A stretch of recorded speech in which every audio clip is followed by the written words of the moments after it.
ஜெட்வா புயல் எதிரொலியாக புதுக்கோட்டையில் 35 பேர் கொண்ட NDRF குழுவினர் களம் இறக்கப்பட்டிருக்கிறார்கள். இது தொடர்பான கூடுதல் விவரங்களோடு இணைகிறார் எமது செய்தியாளர் ஹரிஹரன். வணக்கம் ஹரிஹரன், உங்களிடம் இருக்கும் தகவல்களை சொல்லுங்க. புதுக்கோட்டை மாவட்டம் அறந்தாங்கி ஆவுடையார் கோவில் மணமேல்குடி பகுதியில் புயல் சின்னம் காரணமாக நேற்று நள்ளிரவு முதல் தொடர்ந்து சாரல் மழை பெய்து கொண்டிருக்கிறது. பாதுகாப்பு ஏற்பாடுகளுக்காக அரக்கோணம் தேசிய பேரிடர் மீட்பு பணி கமாண்டன்ட் சைலேந்தர் இன்ஸ்பெக்டர் மணிகண்டன் தலைமையிலான 35 பேர் கொண்ட மீட்பு பணியினர் நேற்று மதியம் அறந்தாங்கி வந்தனர். தொடர்ந்து கிழக்கு கடற்கரை சாலையில் உள்ள கோட்டைப்பட்டினம், அம்மாப்பட்டினம், ஏராப்பட்டினம் உள்ளிட்ட கடற்கரை பகுதியில் புயல் சின்னம் காரணமாக மீனவர்கள் மீன்பிடிக்க செல்லாமல் வீடுகளுக்குள் முடங்கியிருக்கிறார்கள்.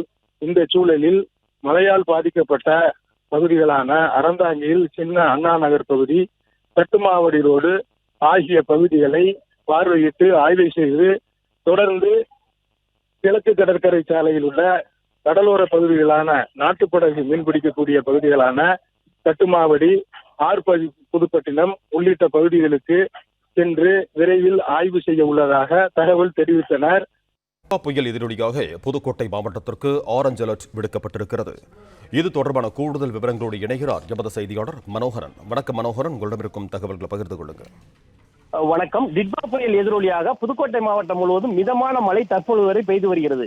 புதுக்கோட்டை மாவட்டம் நிர்வாகமானது முன்னெச்சரிக்கை நடவடிக்கைகளை மிக துரிதமாக எடுத்து வருகிறது. தமிழ்நாடு, ஆந்திரா, புதுச்சேரி இடையே நாளை காலை டிட்வா புயல் கடக்கும் என எதிர்பார்க்கப்பட்டிருக்கும் நிலையில் புதுக்கோட்டை மாவட்டத்திற்கு இன்று ஆரஞ்சு அலர்ட் விடப்பட்டுள்ளது. முன்னெச்சரிக்கை நடவடிக்கையாக நேற்று பிற்பகலில் இருந்து இன்றும் பள்ளி கல்லூரிகளுக்கு மாவட்ட நிர்வாகமானது விடுமுறை அளித்துள்ளது.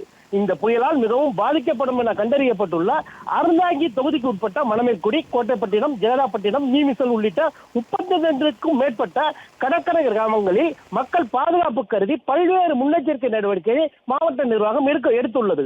குறிப்பாக அரங்கோணத்தில் இருந்து வந்துள்ள தேசிய பேரிடர் மேலாண்மை துறை மற்றும் மாநில பேரிடர் மேலாண்மை துறையில் இருந்து வந்துள்ள 30க்கும் மேற்பட்ட வீரர்கள் அப்பகுதியில் பாதுகாப்பு பணியில் தற்போது ஈடுபட்டு வருகின்றனர்.